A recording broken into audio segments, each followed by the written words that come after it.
So I want to welcome all of you to our NYPAY event. For those of you who know NYPAY, I hope we'll live up to the standards that NYPAY has had in the past.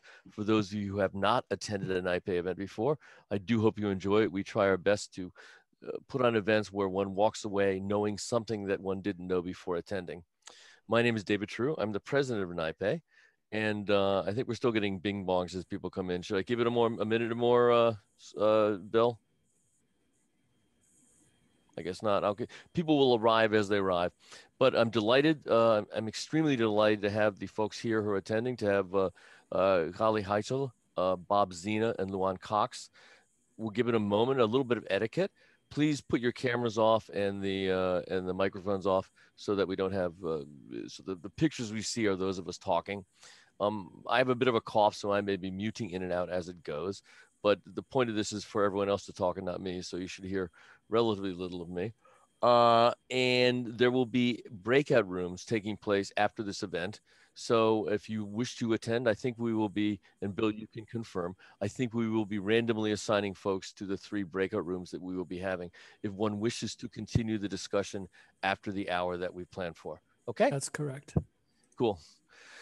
All right, well, with that, on my screen, you folks are from left to right, and Gali is first. So, Gali, why don't you give a quick intro? Then I'll say a couple more words about the event after we've all introed ourselves. Sure. So, first of all, thanks, Dave, for the opportunity to participate in the discussion today. Really appreciate it. Gali Heichel, I head payments partnerships for Klarna. For those of you who are unaware who we are at our core, a flexible payment option provider, have been around for quite some time, started in Northern Europe about 15 years ago, but made our debut into the US about 3 years ago. Cool. So should we pass to Bob? Sure. Bob? Good evening, everyone. Thanks. David, thank you. This is my esteemed friend Bob Zena, and I was delighted, as I am with everyone who's attending, that that he's here. So, and I had to push Bob to get a headshot because he doesn't like the way he comes out in pictures, but he looks fine now, doesn't he? Anyway. See, thanks, David. David, you're a sweetheart, and I love the jacket. Hello, folks. My name is Bob Zena. I run commercial card product and operations, consumer debit, business debit, and merchant services at People's United Bank.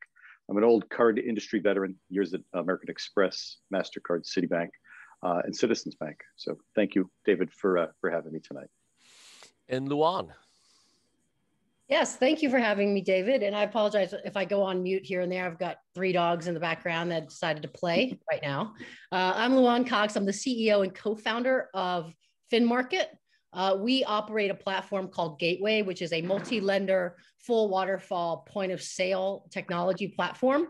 And our main focus in life is really to empower more lenders, be it banks, credit unions, or community banks, into the point of sale space. And our platform is really, while it's omni-channel, it's really optimized for the home improvement and healthcare financing sectors. And then the other client we consider are the home improvement contractors and the healthcare providers and retailers who are able to utilize our platform, pick and choose which lenders get to participate in their waterfall. And yeah, we're very happy to be here and excited for the conversation. So thanks, guys. I'm, as I said, delighted you're here. I'll give just 30 seconds or so on, there's different flavors of this floating around. First, we've got Bob here, and the title sort of says that Bob's going to be on the spot. Bob's not meant to be on the spot, but when it comes to borrowing at the point of sale, one of the options, the default option that most people think about these days is credit card. And since Bob is familiar with that, that's probably going to be part of what he'll be talking about. But you have a couple different things floating around. You have what's called point of sale financing, and you have buy now, pay later. And buy now, pay later with the catchy acronym BNPL has kind of become the term. But a couple things just to think about, and the definitions are never completely black and white, but point of sale financing generally is used for larger purchases. Say you're buying a bunch of windows and you're redoing your house and things like that, repaid over a longer term. It's going to require a credit check and underwriting, and doesn't always, but sometimes it can charge interest. In buy now, pay later, or sometimes known as pay in 4, sorry about that, guys. Work from home. It's typically smaller purchases, no credit check. Underwriting might use a soft credit check or a soft pull, if you guys know what that is. The BNPL services do not typically provide data to credit bureaus. There's typically not interest or fees to the user if paid on time. And oftentimes the user will link to these services. They link the services to a debit or credit card at the time of the purchase in order to automatically draw payments. Now, there may be distinctions that we'll talk about tonight, but that's kind of the general overview. And to kick this off, I just wanted to, why don't we start with Gali? Because one of the questions that came up in our pre-discussion was, how saturated is this market? It's got quite a buzz right now. There's lots of people floating around. Is it getting to be the point that one really has to fight for share, or is it becoming overly saturated? I don't think it's overly saturated quite yet. When you look at buy now, pay later, the most mature market that we consider is in Australia, where Klarna was actually the ninth entrant into the market Really? about a year ago. I wouldn't say that in the US it's fairly nascent. There are a few big players, but also don't forget this is a massive market. So while we've seen a lot of acceleration thanks to the pandemic and to online shopping growing, there's still quite a bit of room for growth, I would say. So you said you got into Australia at the ninth player. So I guess you've made traction, even though you got in there as the ninth?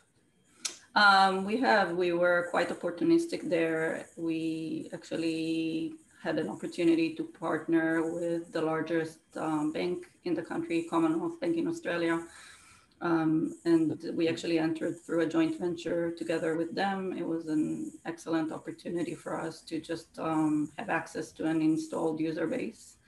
And I guess to kind of, I don't want to blow the myth that we are out to kind of viciously compete and replace banks. We're actually looking to do many more partnerships with banks. And this is just one example of how we've done it in one market. And we're looking to do that in more markets because we think that in many ways, we feel like we complement our offering that traditional credit and debit card issuers have. And like you suggested at the beginning, ultimately, our customers need to pay us, and they do that using a credit or a debit card. So there are definitely a lot of opportunities in those places where we work together to actually create a more synergetic relationship and actually enrich the experience for customers. So that, just to give a concrete example of that, in Australia, we're integrated into the mobile banking app of Commonwealth Bank of Australia. We, with customer consent, enrich it with our own data so that when you see on your online banking site your list of previous transactions, you can actually see it with line item data. So you can see actually what you purchased and not just the total basket amount. Well, that's probably a good pitch over to Bob now. Bob, do you see this as enriching the whole experience? It's funny because we look at it a few different ways. From a banking perspective, we're looking for customer experience. We're looking to find more hooks into us, right? Credit card, the U.S. is obviously very mature on the credit card side. We love our points. We love using that. And from a bank's perspective, I think there's an arrogance there that says, well, that's probably not the type of customer that's going to use this service. But as you skew, what we're looking at is you skew younger, if you skew to those that are more digitally sophisticated than maybe the old school banks, it is a value add that we're looking at. Presently, it's nothing that we have an offering for today. When you have mature credit card programs, we'd obviously want to move them over that way if we could, for the revolve and the financing that comes as a result of that.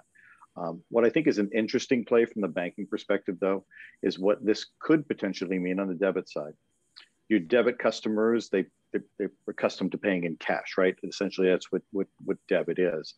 Does this give my debit customer an opportunity, perhaps, to unseat another card in a wallet by having this option? If I can find a way to pre-qualify my debit customer or partner with a company that could help me do that. So is it a point of sale notification, a text that says, hey, you can move this over here. Is it a post-sale opportunity to maybe move this over? But the debit customer needs to know on the front end. So we're thinking about a lot of different things. We haven't figured it out yet, but we have quite a few ideas. Has anyone seen, though, when you think about, well, I guess I'll get your thoughts since we're not talking about customer research here. Is this typically the similar customer that would have used a debit card, or is it a whole different tapping in a whole different part of the market?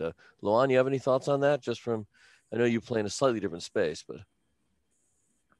Yeah, I mean, I think that might be a better question for Gali as far as, the sort of the lower ticket buy now, pay later type, financing options. I mean, in our world, what we're seeing is large banks who are trying to play catch up with the Klarnas of the world. We're seeing credit unions and community banks trying to stay relevant, and they're trying to figure out an entry point.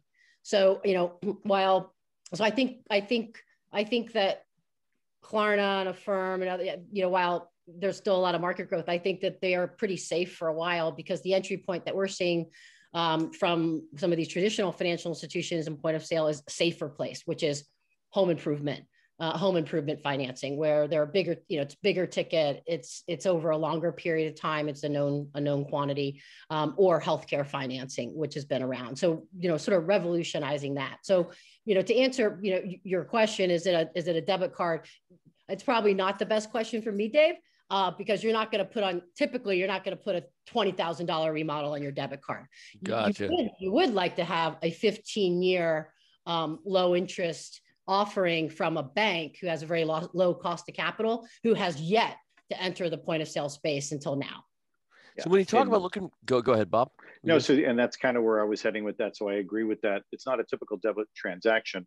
What would be interesting from a bank's perspective is if we have debit customers and we're not going to be able to get that type of transaction, if we have an opportunity to pitch to our debit customer that this is potentially an opportunity for you, if we were to partner with something else. We have a customer right now we are their primary bank. I don't want them ideally going to another credit card if they can't be supported. If I have an offer, perhaps, though, for that debit customer, maybe I have a further way to expand that relationship. Luan, I had the good fortune to get to know you actually before we did that first piece of business together. But the banks, how do you see yourself playing in the space? What you offer? Is it end customer facing, or is it's broker and relationship between banks, as you said, who want to find that entry point? It's all of the above, Dave. So if we think about what has kept banks and credit unions, community banks out of point of sale, it's really it's complicated. There's a lot of technology involved, and there's a requirement for knowledge from a commercial banking side, merchant banking side, and consumer bank.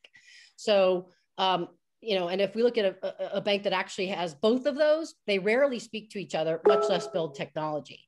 So like when we built out our platform, and why I think we've enjoyed some early success with a lot of large institutions, is that we kind of take care of what we see as the three pain points that have kept them out. And the first one is sort of consumer underwriting, being able to decision in seconds, a loan application. Two, merchant underwriting. And I mentioned that, that's a different world. Understanding how to underwrite a merchant, and because that's a requirement for point of sale. You've got to, at least in our world, you've got to know because the money is going to that business, right? So you've got to know who that business is, make sure they're reputable. And then the third piece is really operational. You wouldn't think it would have been a challenge, but it is. But just getting the funds to the merchant versus in the personal loan world, to the end consumer. So those three pieces are very challenging for any institution, large or small, to be able to build quickly to get in market. And companies like ours provide that for them. But we also, as a bonus, because then distribution is their problem, right? Now they've got a point of sale product, assuming it's competitive with others, how do they get it out? And the reality is that given in a perfect world, a merchant, a home improvement contractor, a healthcare provider would like to be able to have a universal credit application that goes to multiple lenders, up and down the credit spectrum on a soft pull of credit so that the person's credit's not dinged. So we're able to take that and provide a marketplace for these banks and credit unions to enter into different verticals. And there's a lot of room for them. I mean, they can't move fast enough given the demand. The demand is so high for multi-lender, full waterfall, single platform from merchants, home improvement contractors, healthcare providers, that the banks can't move fast enough with the right products. And so, I think companies like ours are in a good spot. So the good inference from you is that the people you pitch to that are the merchants who are looking to put that platform together, and you provide them the banks on the back end. And then is that a fair way to think about it?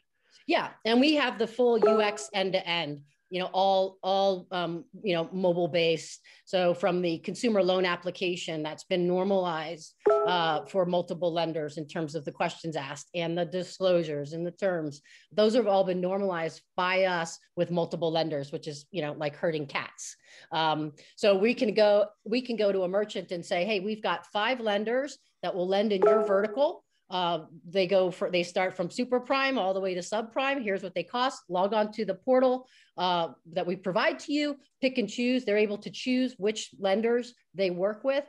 And also think about this. I mean, point of sale has been around forever. It's also been dominated by, Synchrony, Wells Fargo, Green Sky on the home improvement side. When a 2020 or a COVID hits or any type of economic downturn, these businesses who are dependent on that single lender for their bit, I mean, if they're financing 75% of their business and the lender changes the credit policy the next day or shuts them off, worse, they're out of business.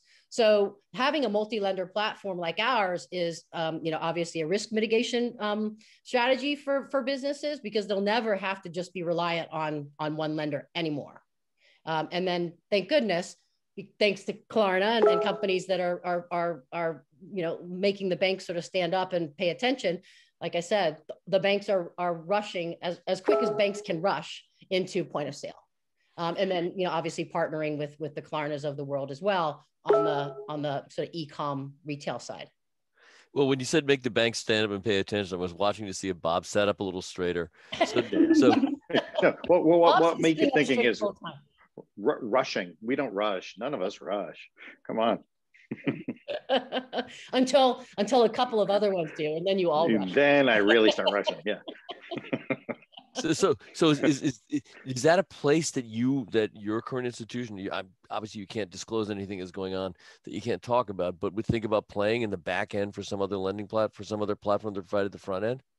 I think you almost have to. It's so difficult right now to build on your own and everything like that. If you can bring a solution that kind of gives us that whole thing, I don't want to say plug and play, but something to that extent, a lot easier to get there. So absolutely something we'd be looking at. I'm going to make an admin request. If you're not one of the speakers here, please put yourselves on mute. Some of the channels or some folks are getting a funny noise in the background. So if you could do us that favor, that would be great. And if you have questions, of course, go through the chat and we will get to these questions as best we can.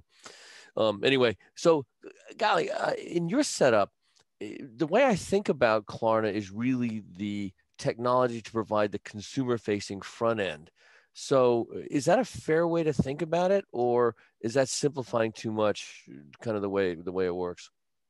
I think it's a little bit simplifying, because we try to cater as much to consumers as to businesses. Klarna started as a B2B offering for merchants in Sweden, in its origins. Yeah, in its origins, to basically have a checkout solution, allow for customers to move smoothly through the purchasing process, basically with as little friction as possible. 10, 15 years ago, there were, it was jumping through a lot of windows, typing into a lot of fields, and then finally, getting the message that you were declined and can proceed with the transaction. So that's the problem that Klarna initially started with, solving for merchants. And now we'd like to think of ourselves as really sitting in the intersection between merchants and customers and just making the entire experience smoother for everyone. So to echo on what Luen said, there is nothing really, when you look just at the skeleton of this, there's nothing really new here, right? Layaway was around forever. It was just like a very paper intensive, a slow process The only thing that we did, if we really try to dumb it down, us and others, is just make it much more real time and digital, and therefore much more user friendly. I actually read something yesterday that Zahir Koja from Mastercard wrote, and he basically said the basic needs of people to kind of move through life without friction and to exert control over their money were always there. It's just now finally the technology exists to kind of live up to it.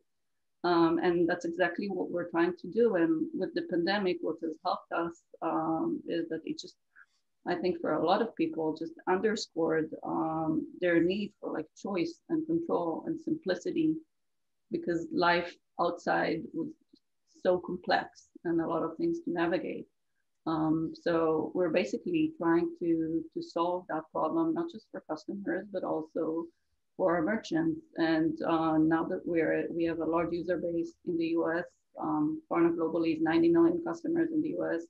We have 15 million customers and we're growing at a pace of 1 million a month about.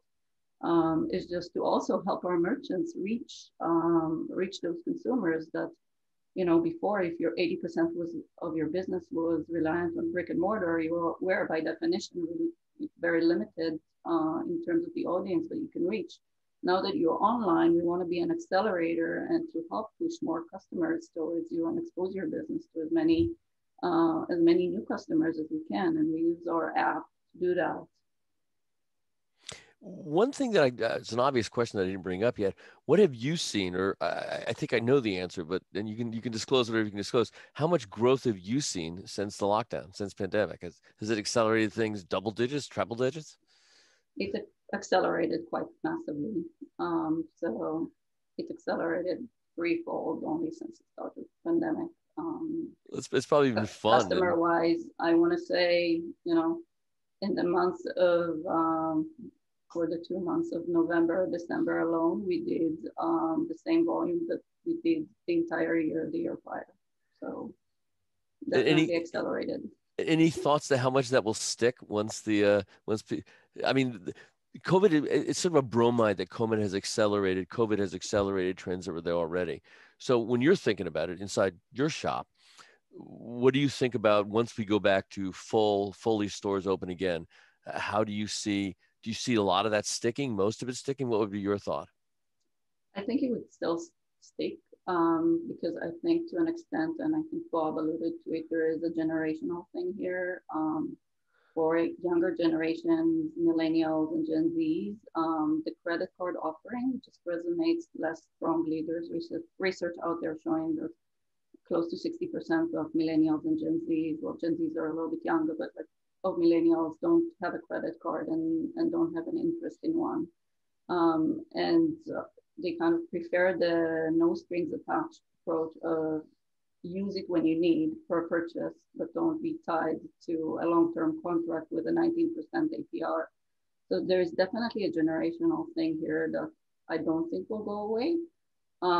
It is amplified though by the fact that obviously all of us are sitting at home with not much else to do. So except buy stuff, right? What else exactly. are you gonna do? But like, yeah, credit card, you know. You should see all the new gadgets we have in our kitchen now. So and you could, you know, go into the Klarna app and get some inspiration for more gadgets. We're trying to make it, you know, a destination for you to discover and not just to actually make a transaction. So, but that's beside the point. What I want to say is that there is a generational aspect to it that I think, you know, I also come from a traditional issuer and my history is over 8 years at Citibank. So I think that banks should pay attention to, and the only thing you can deduce from this is that there was a clear unmet need that is now being met, and therefore probably it makes common business sense to try and think through how to address that need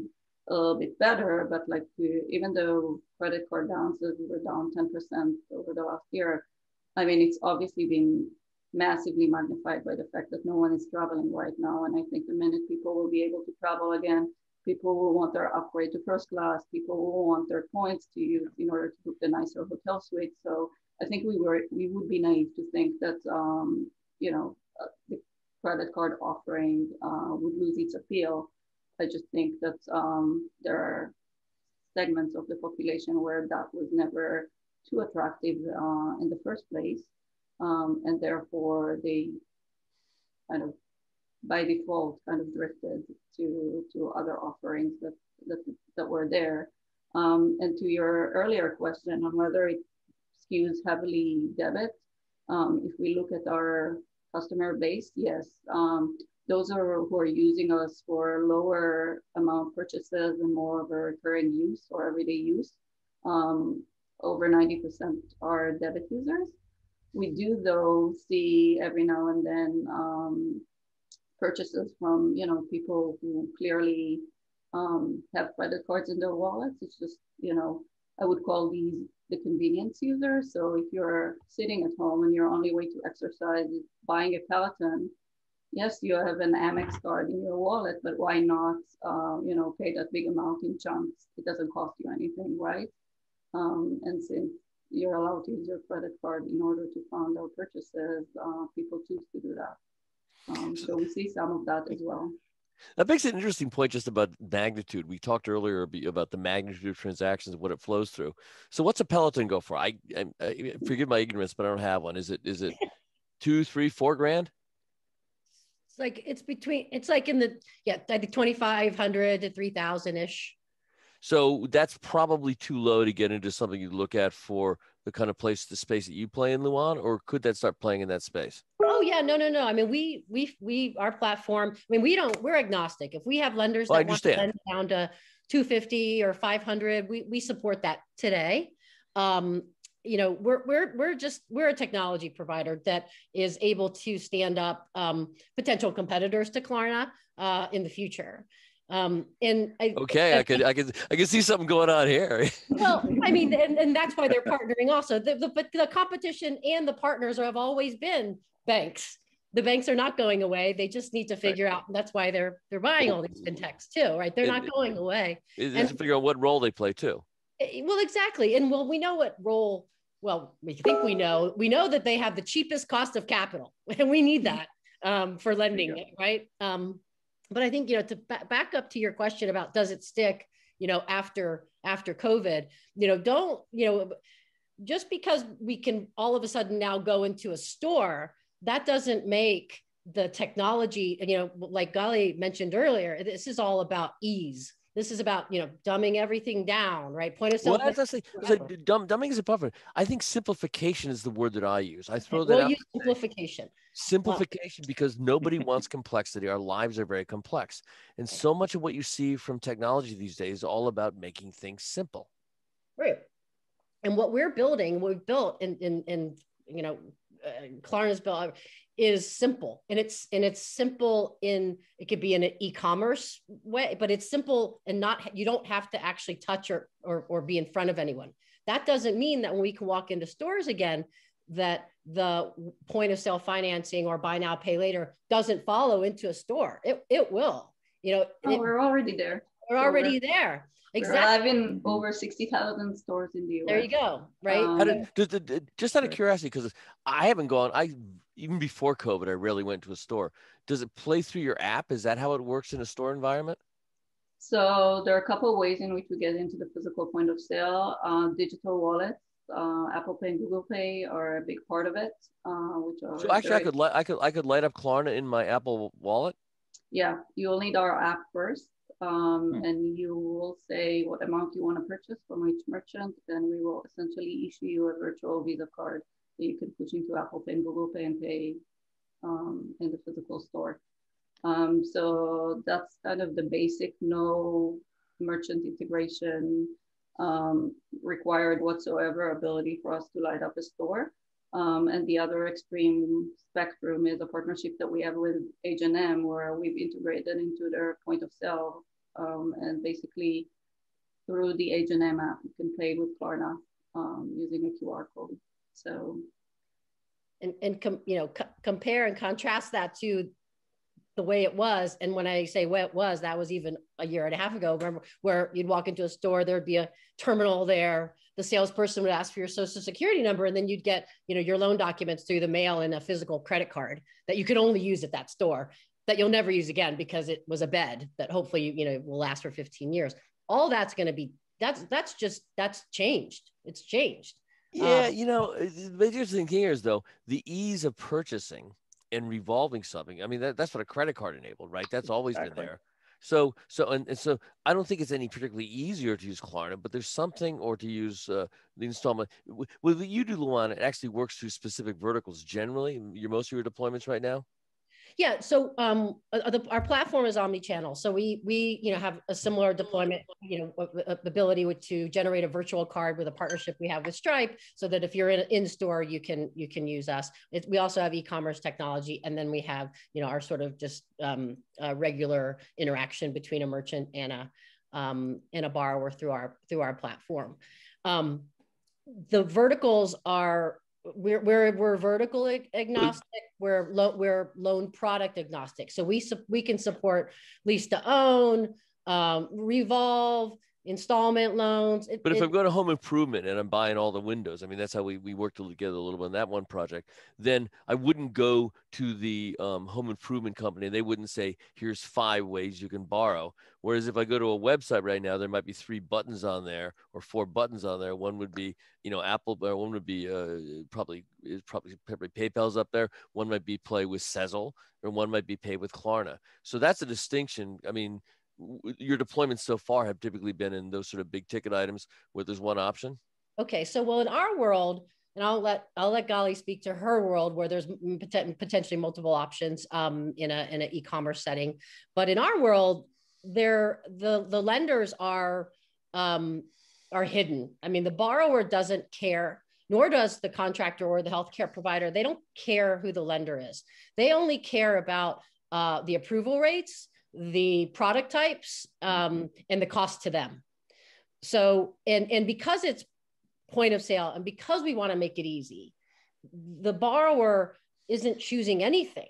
In our platform, there's, we've set up an elegant waterfall capability that allows for multiple lenders to be involved, as I mentioned earlier, for the contractor or the merchant to choose which lenders, which programs to offer.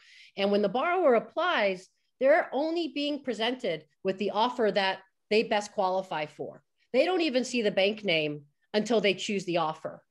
And then they actually sign their loan documents too on their phone. And then they see the bank name. And they don't, like I said, they don't care. The merchant doesn't care. Mm-hmm. So there is no, and all that happens in minutes. So brand disappears. The brand is only the merchant brand facilitating payment. Whereas in the case of choosing to use your People's Bank card, or choosing to use a particular button at your point of sale checkout, there's a brand play. There you have to have a brand, and someone has to decide, why would I use one over the other, as opposed to, I like the rates that you're giving me to purchase these windows.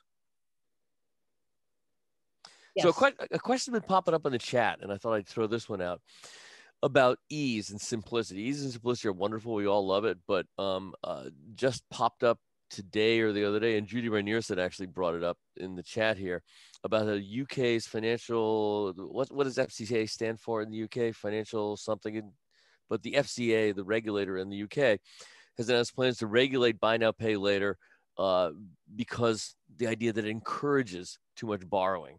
So I watched Bob shaking his head, because that could be applied to any sort of sense of borrowing. Exactly. I can imagine the snorts and chortles, but what do y'all think? We were supportive of that, and we're collaborating with them. By the way, Klarna is a bank in Europe, a licensed bank, so we're very accustomed to dealing with regulators. What we are kind of lobbying for or pushing for is for that regulation to be done in a way that meets the times, and meets kind of in a thorough way, looks at the needs of the customers.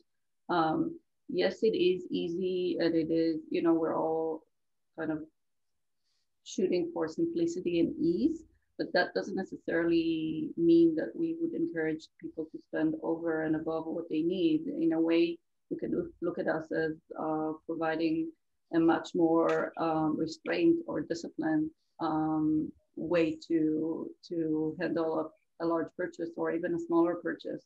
right? Because we actually make a decision on a transaction per transaction basis. So there's no ability to revolve. There is no ability to get in over your head with debt of thousands of dollars because of compounded interest, right? If you make a purchase and then you don't pay us on time, first of all, we will work with you to offer you solutions to work through that. But the other thing that will happen is that you won't be able to make any additional purchases with us. So I don't think that ease necessarily means that customers will spend beyond their means. Where we have all the rigor and the discipline in place that I've seen at larger institutions like Citi to make our decisions on whether to approve someone to use our service or not. And we do it on a, like I said, on a transaction per transaction basis. So not just when someone is applying for a credit line increase or just, their utilization rate is high. We're doing it every single time that the customer wants to use us. So I think to a large extent, there is an education that needs to happen and an open dialogue with the FCA and with other regulators. There's speculation with this current new administration that we have now in the US, whether this entire category would be looked at more carefully. And like I said, it's something that we think is warranted and encouraged. It's just that we want to have a say or a voice in helping to shape what it looks like. I can't help but note recently, and you guys are in a very different position than the really enormous players like a Facebook. But Facebook's actually advertising these days. It's really amusing to me, is saying, "Please regulate us, please, please," because they want someone to come down and give them rules, so they don't. I gather that's just my read from that would be they just want someone to come in and give them some sort of rules to play with, so they don't get blindsided, I suppose. But that's an interesting play with Facebook. Go ahead. Yeah, no, I just meant to say that we deal with people's money. We don't take that lightly at all. And I think some of the headlines that you see coming out of the UK are trying to portray a different picture. Sometimes, for the sake of just making, a headline or a sensation. Whereas the reality is that there is a lot of rigor and analytics and discipline that goes into the background of these services. The goal is for them to seem as seamless and easy from the outside, but it doesn't suggest that it's just a person in the background clicking a button and says, "Yep, approved." So you're trying to distinguish yourself from, say, Robin Hood. Yeah. So there's an interesting stream of questions coming through here saying about what role, given players like what Luan's doing or what Holly's firm is doing, what Klarna's doing, what role do you see banks, other than the big banks who have big brands and are really pushed to build their brand and make a huge name, where do you see that playing over the next 2 to 3 years? What kind of role in this whole value chain do you see banks such as yours playing, Bob? Now, I don't know, you have to pass this by your public relations people, but.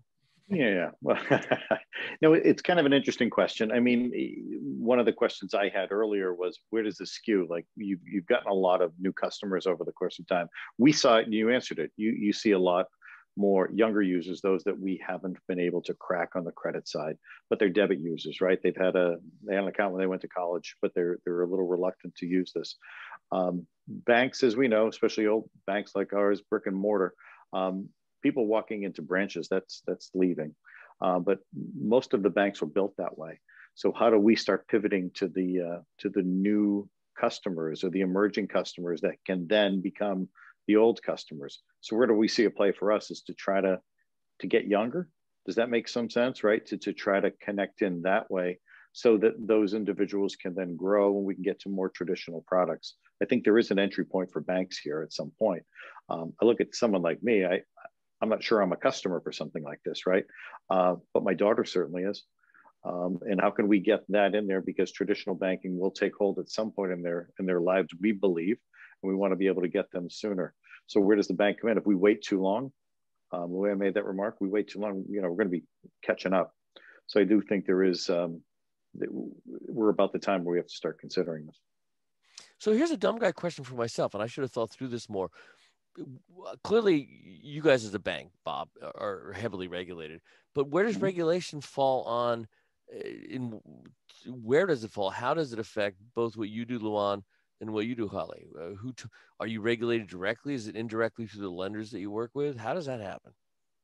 Well, I'll answer for From your us. side, yeah. I mean, we have clients like PenFed, the Pentagon's credit union, PenFed Credit Union, second largest credit union in the United States, outsource their entire point of sale home improvement entry to us.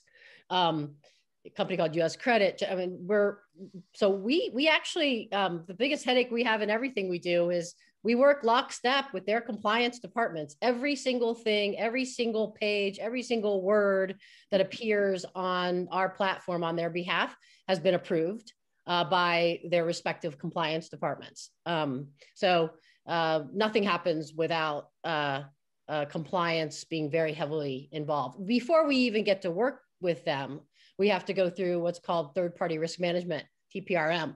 That can take 6 months, where they're looking at us inside and out, making sure that we have all of our, InfoSec, everything. So before we even get to talk to and work with a bank or a credit union, we're having to jump through hoops. And then when we go to build, along the way, they're watching us. So, we get the benefit, good or bad, of, 100 different compliance lawyers from different organizations.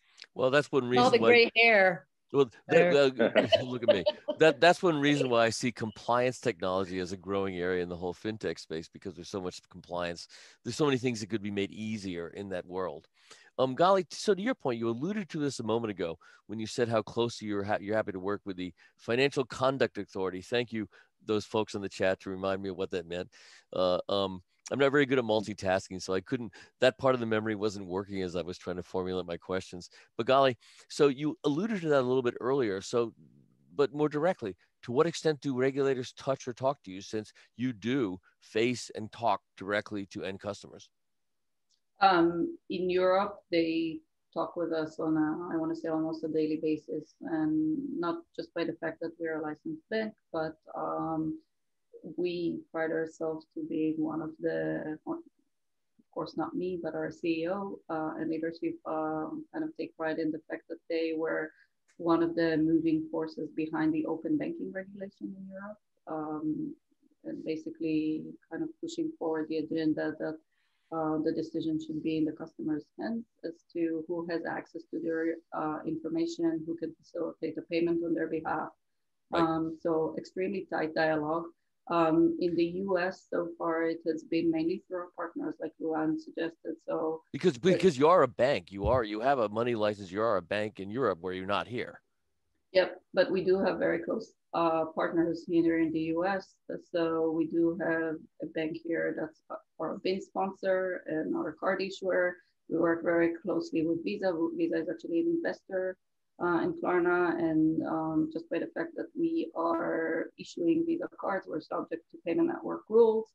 So we're very much kind of playing by the same set of rules that would apply on a traditional bank playing in the space. I think where, there might be scrutiny not to the same level that I've seen at Citibank.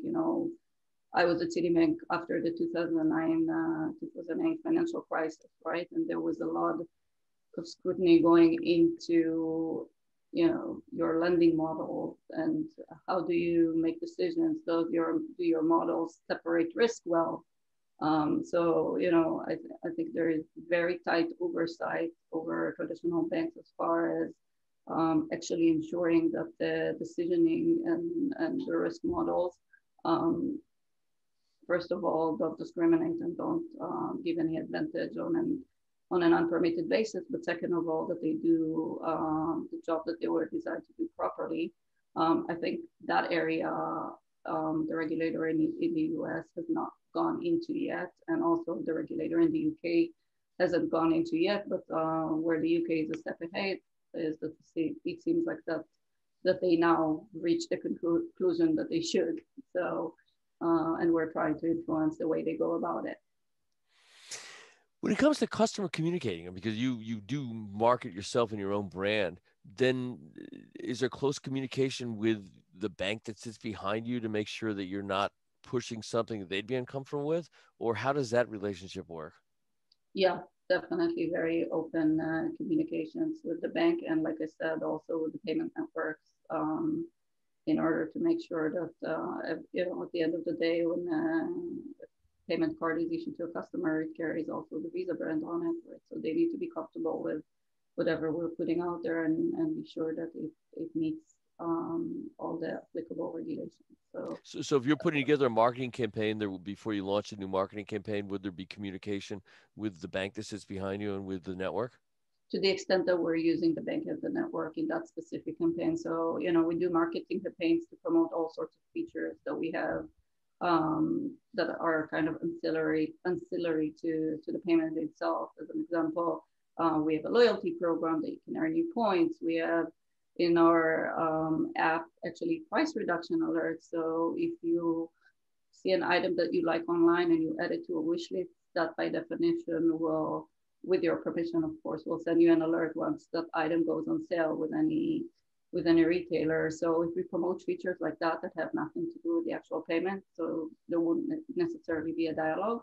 But if it's anything that actually touches the core payment itself, then yeah, absolutely very open and transparent dialogue.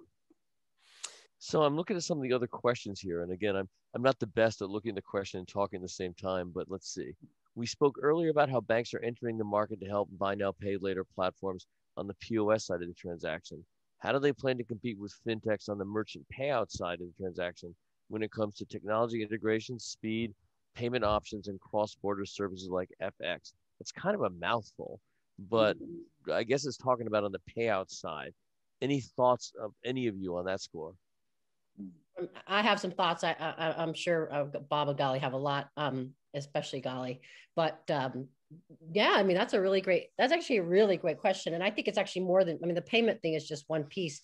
All banks want to do is in credit, they want more customers, they want more deposits, and then they want to deploy the capital out. That's all they want to do. If that's all they had to do, then, but to play in point of sale or buy now, pay later, there's a huge component, the merchant, what the services you provide to the merchant, whether it's e-commerce integrations, all kinds of, this is how they're, correct me if I'm wrong, Gali, but on a lot of these large retailers, how they're deciding, do they work with Klarna or somebody else? What are the merchant services technology-wise you provide to us? So that's going to be a pain point. And we even see it in our little world where we have a merchant portal, and in this merchant portal, merchant can do a bunch of stuff. They can see the status of their loan, all the applicants, right? This is mind-blowing for a bank to even begin to think about building, just to deploy it when all they want to do is to deploy capital.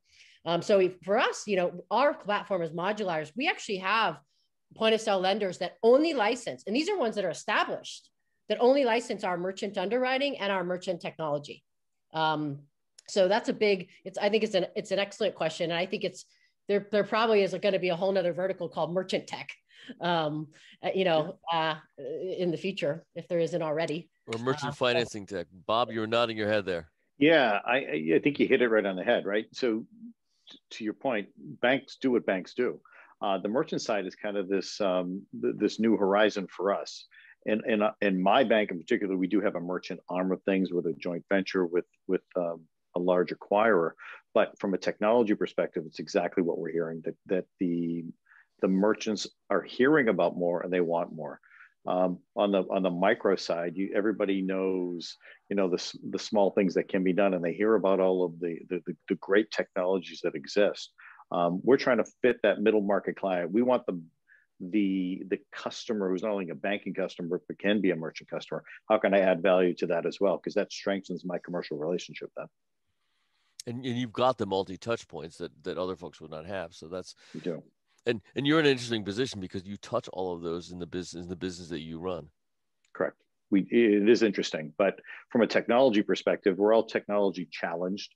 A bank my size can't build; we have to buy, and we need someone who can deploy. So from a fintech or whatever phrase you use, the merchant tech space, I think, is actually a very interesting one, because it can add an awful lot of value, speed to market, but also distinction. if I can draw distinguishing lines for my merchant customers that potentially can also be my or are my commercial customers, I've got hooks into these businesses that will last for a long time.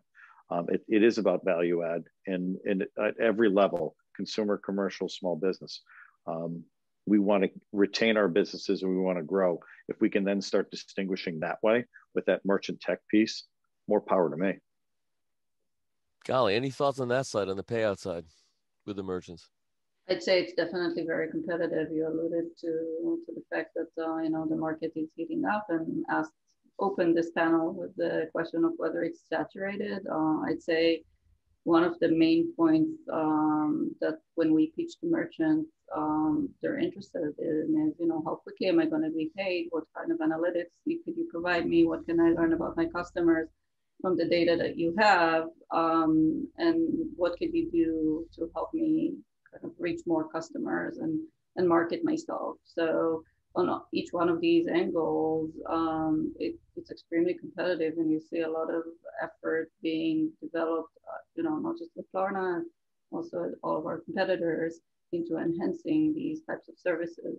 And very accustomed to seeing like a table that shows column by column a comparison on each one of these features.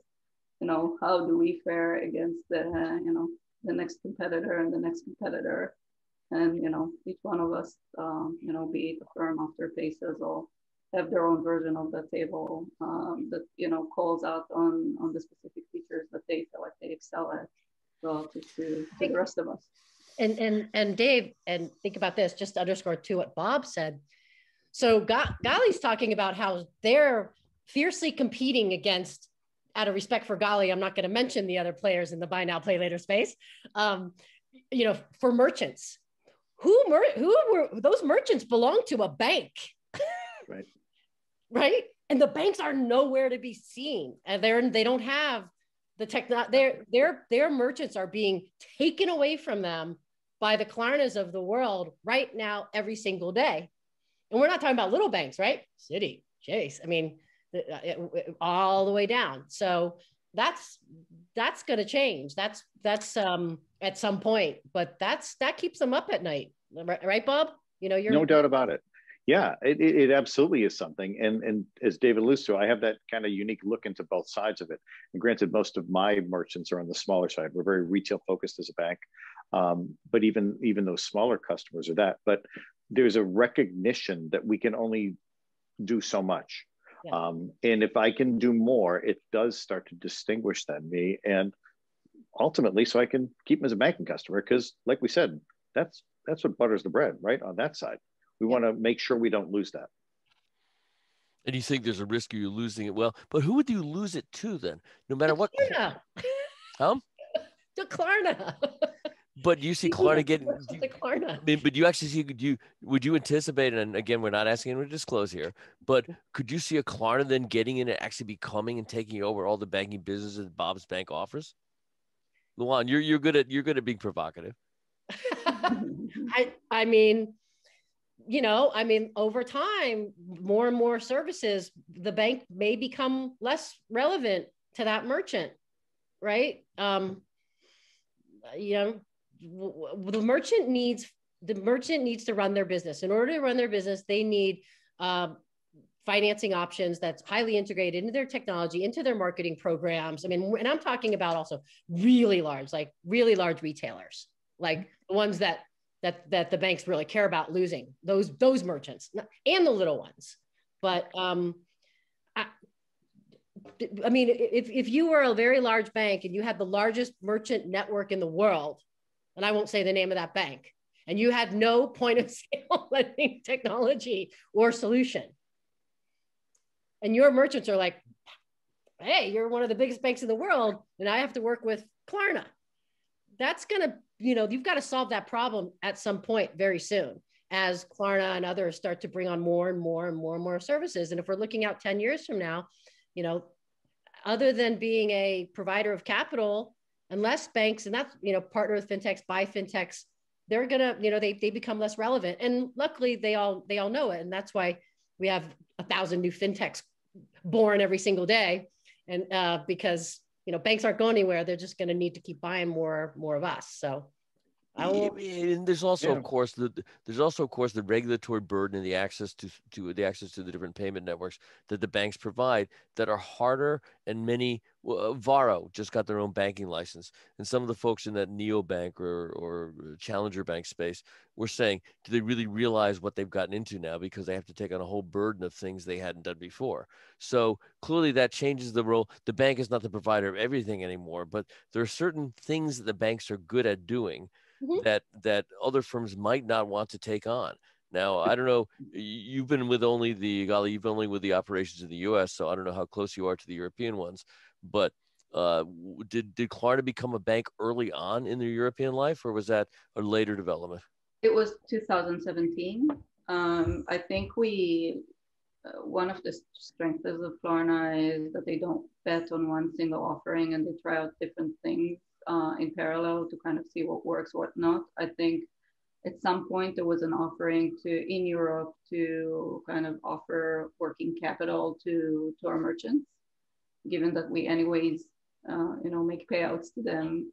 Perhaps we could also help them out with cash flow. For a variety of reasons, that program didn't expand and is not being invested in currently. I'll just say, we invest a lot of time in raising capital, but we also spend a lot of time in looking very carefully at how we deploy it and choose the spaces for as our CEO likes to say, the problem areas that we would want to tackle. And even if we one day will have the type of balance sheet that's needed in order to do merchant business on a very large scale, I'm not sure that this is what we would choose to do with it.